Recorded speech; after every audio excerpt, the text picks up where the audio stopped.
Tenemos, sí, vía Zoom a Nicolás Pertierra, que es economista del Centros de Estudio Scalabrini Ortiz. Nicolás, Gustavo Idoyaga te habla. Muy buenas noches, ¿cómo te va?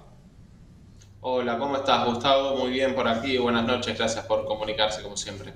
Bueno, Nicolás, tenemos en la apertura del programa, ahí se menciona la situación económica, el acuerdo con el Fondo Monetario Internacional, un tema que no te voy a meter, pero sin embargo, cuando Geraldo Morales dijo, bueno, aunque sea escuchémoslo a Guzmán, porque la deuda la contrajimos nosotros, y esto generó una interna en Juntos por el Cambio por haber reconocido la deuda. Saliendo de ese esquema,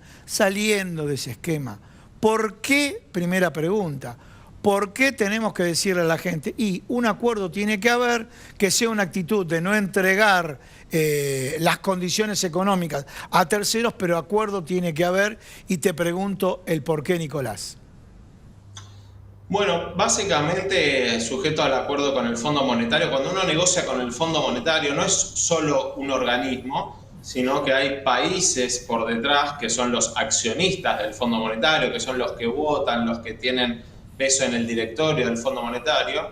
¿Y qué países son esos? Bueno, va desde todo el arco político de la geopolítica global, ¿no? Va desde China hasta los Estados Unidos. Entonces, una negociación complicada con el fondo tiene dos instancias, una parte más con el staff técnico y otra con la parte, yo diría, política, y ahí ir a una posición extremadamente dura de incumplir unilateralmente los acuerdos con el fondo, bueno, tiene consecuencias que yo creo que ningún economista ni ninguna economista se anima a decir con exactitud cuáles serían. Es un escenario que son muy pocos los países que han transitado y que, bueno, por lo visto, por las señales que da el gobierno y también la oposición, uno ve que todos pretenden buscar ese acuerdo, lo que falta es ver exactamente en qué condiciones. Aparentemente, como hay tanta discusión, no parece que vaya a ser un acuerdo de muy largo plazo el que se alcance, ¿no? Más que nada se va a tratar de evitar algunos vencimientos muy concretos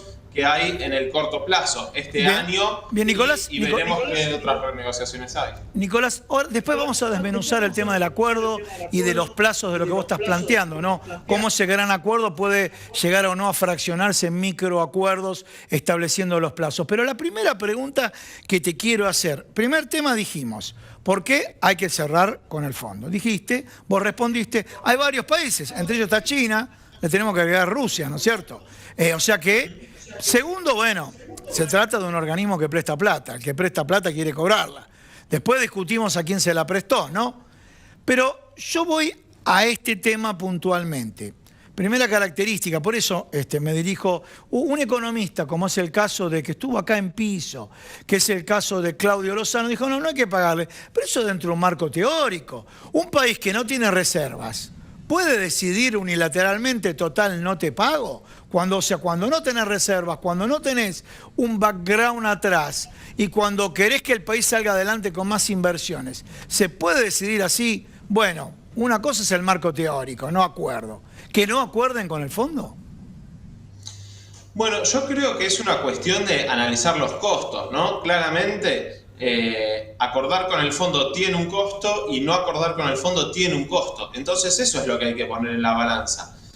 Plantear que no hay que acordar sin poner sobre la mesa concretamente cuáles son los costos, parece algo dicho sin mucho fundamento. Ahora, si vos me decís, bueno, mirá, lo que implicaría un acuerdo con el fondo, lo que te quiere, las únicas condiciones en las que acordaría el Fondo Monetario es yendo a un superávit fiscal el año que viene, liberando el tipo de cambio el año que viene. Yo digo, no, mira, esos costos son mucho más altos incluso que los de no acordar. Pero esperemos un segundito, Nicolás.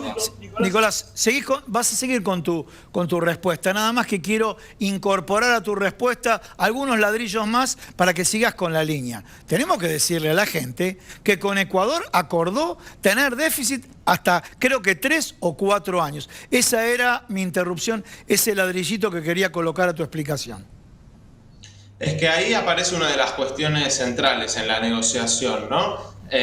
¿Cuánto déficit tiene Argentina? Y también, ¿qué implica eso tiene un correlato también en la velocidad de acumulación de reservas. ¿Por qué el fondo quiere que Argentina no tenga tanto déficit fiscal? Básicamente porque tener déficit fiscal sabemos que es también incentivar el crecimiento. ¿Y por qué al fondo no le interesa que Argentina crezca tanto? Porque si Argentina crece menos, lo que va a tener es más reservas, más dólares disponibles en el Banco Central, porque crecer implica usar esos dólares, gastarlos en importaciones, en infraestructura, en mejora del entramado productivo. Y ahora el fondo lo que plantea sobre la mesa es: no crezcas tanto, esos dólares no los gastes en crecer porque me los vas a tener que pagar tanto a mí como a los acreedores privados. Ahí es donde se mete ya la cuestión de los recursos con los que cuenta Argentina y cómo se le va a repagar al Fondo Monetario y en qué condiciones, ¿no? Por eso el fondo pone como condición, bueno, fíjate de no crecer mucho y ahorrar dólares porque son los que vas a tener que usar para después pagarme a mí mismo, ¿no? Clarísimo, clarísimo. Estuvo muy bueno tu comentario, principalmente porque estas son preguntas que me llegan a través de las redes. Porque la gente, al no tener una formación económica, de pronto, bueno, copia o lo que escucha. Dice, bueno, no hay que tener déficit. Sí, es muy bueno, pero vos estás aclarando acá muy bien. No hay que tener déficit, pero sin embargo también genera un freno al crecimiento. El freno al crecimiento frena el ingreso de capitales para que crezca la economía. Está muy bueno ese comentario y muy claro cómo lo estás transmitiendo, ¿no? Pero en definitiva, y ahora vamos, vos mencionabas hace un ratito el tema de los plazos.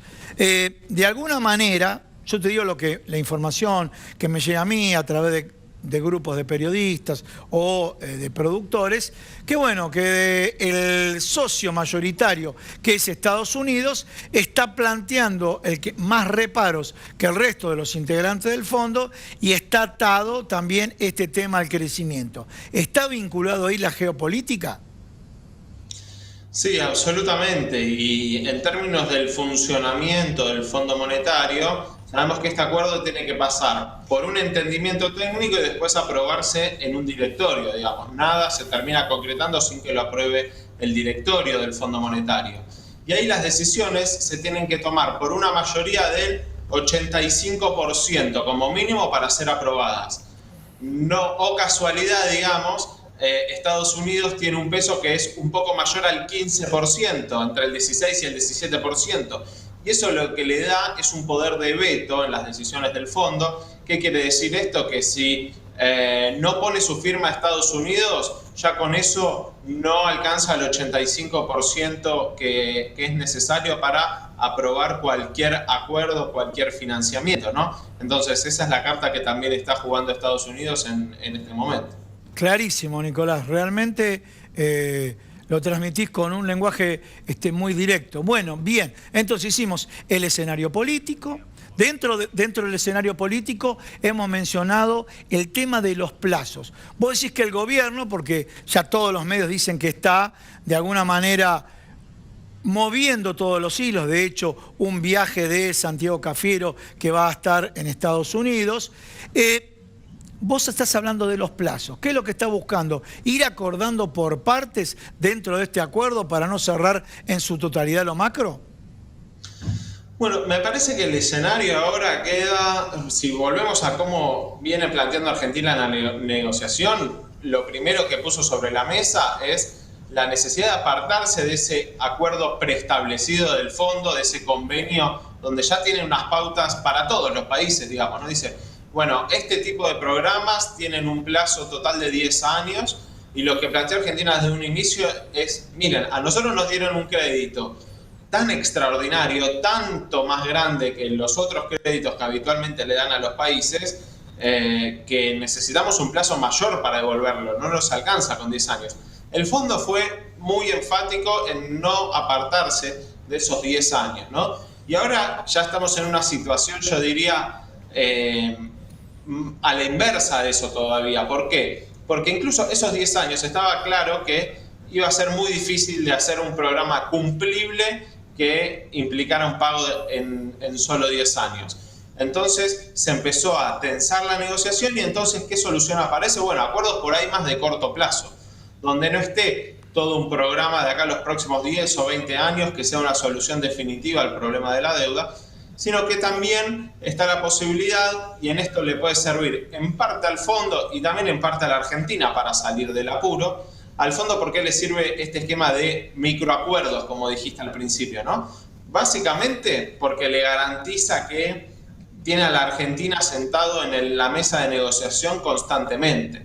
Y a la Argentina le sirve, por lo menos en el corto plazo, porque le da un poco de aire, ¿no? Si no se llegó a un acuerdo definitivo para el mes de marzo, por lo menos alcanzar un acuerdo de 2, 3, 5 años, como mucho, digamos, como para patear un poco los plazos y seguir negociando. No va a ser claramente una solución definitiva al problema de la deuda lo que vayamos a ver este año.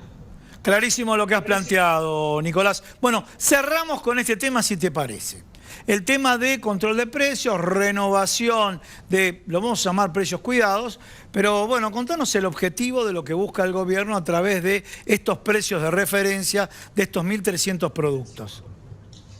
Bueno, van a tener una novedad importante, es que estos programas ya existen desde el año 2014, ¿no? Pero sí, a mí me parece que en este año tienen el rol más importante, yo diría, en cuanto a los precios de todos los instrumentos que tiene el gobierno. Y me refiero no solo a estos acuerdos de 1.300 productos, sino a todo el esquema de coordinación de precios y salarios. ¿Por qué decimos eso? Bueno, porque cómo enfocó la política antiinflacionaria durante el 2021 el gobierno con dos herramientas. Con un tipo de cambio bastante por debajo de la inflación, lo que se le suele denominar el ancla cambiaria, ¿no? Esta idea de, bueno, hagamos que el tipo de cambio varíe muy poco, así el resto de los precios siguen ese movimiento. Y lo mismo pasó con las tarifas, dos costos claves, tipo de cambio y tarifa, en 2021 que crecieron entre un 20 y un 30%. Pero eso no alcanzó, digamos, ¿no? Y quedaron muy retrasados con respecto al resto de los precios. Y este año seguramente no se pueda replicar esa misma estrategia. Va a tener que tener un aumento del tipo de cambio más parejo con la inflación y lo mismo con las tarifas, por lo menos en algunos segmentos. Entonces, ¿qué aparece como estrategia central ahí para ir marcando mojones hacia adelante, que es por ahí lo que todavía falta? ¿Cuál va a ser el sendero claramente de todo el año? Hay mucha incertidumbre si va a haber un aumento importante o no de tarifas, qué va a pasar con los combustibles, qué va a pasar con el tipo de cambio. Entonces, los acuerdos de precios y salarios van a ir marcando mojones hacia adelante de una inflación. Por lo menos lo que se plantea en estos acuerdos es un incremento mensual del 2%. Eso ya da una pauta de por dónde quiere el gobierno que esté la inflación, por lo menos la primera mitad del año. Bien, clarísimo, Nicolás. Muchísimas gracias por comunicarte con nosotros. Bueno, tema FMI, te vamos a seguir requiriendo en muchos programas más y nuevamente un agradecimiento. A ustedes, hasta pronto, nos estamos hablando.